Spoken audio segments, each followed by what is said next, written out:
get you the very latest from our reporter Ati Mtungana, who was in court. I understand, Ati, that you're joined now by a representative of the National Prosecuting Authority.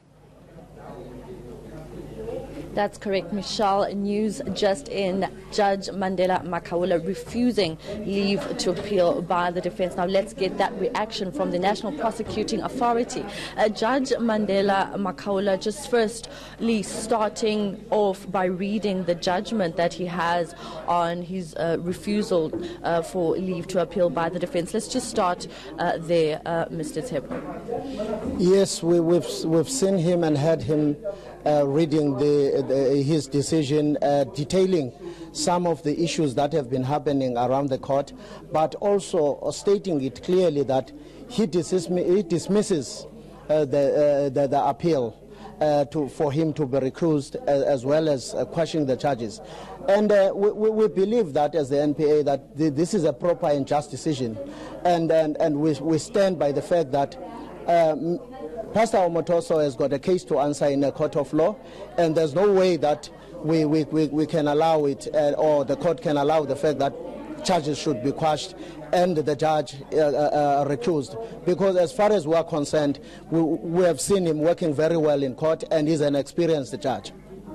Now, just speaking about those charges, can you just maybe perhaps detail some of the charges and what the defense actually is questioning with those charges leveled against Omotoso? Well, we know that the indictment says that he is charged with rape, amongst others, human trafficking, sexual assault, and there is also charges of racketeering. But some of the issues that we're raising in court are actually issues that we believe are don't really carry water, because they are talking about issues of places where these offenses were committed and all that. But the fact remains, wherever these offenses were committed, rape did happen, and we still stand by the fact that we are going to deal with this issue in court, and we are pleased that this case has started, and we believe we have a strong case. Now, we've seen the testimony that was broadcast, the one Ashol Zondi gave.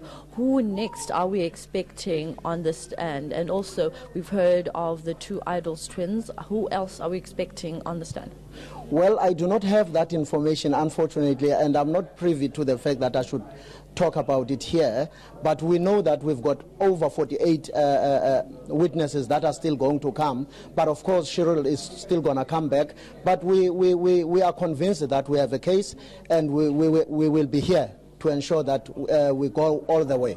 All right, thank you very much, Tsepo, the regional spokesperson of the NPA here in the region.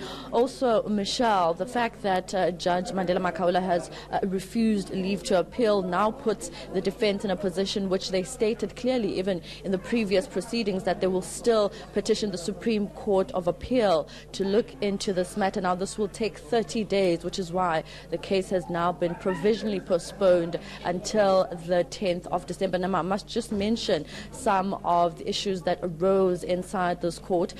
Doberman also put forward that his clients' families and supporters have been denied access into the court. However, the state prosecutor there saying that he is willing to sit down with the security here in court to look into this matter. However, there won't be any sitting until the 10th of December. So hopefully by that time, Doberman's supporters, in the case of Timothy Omotoso, that is, they'll be able to be allowed to sit in court. All right, well, thanks very much for that, Ati Mtungana, with the latest for us.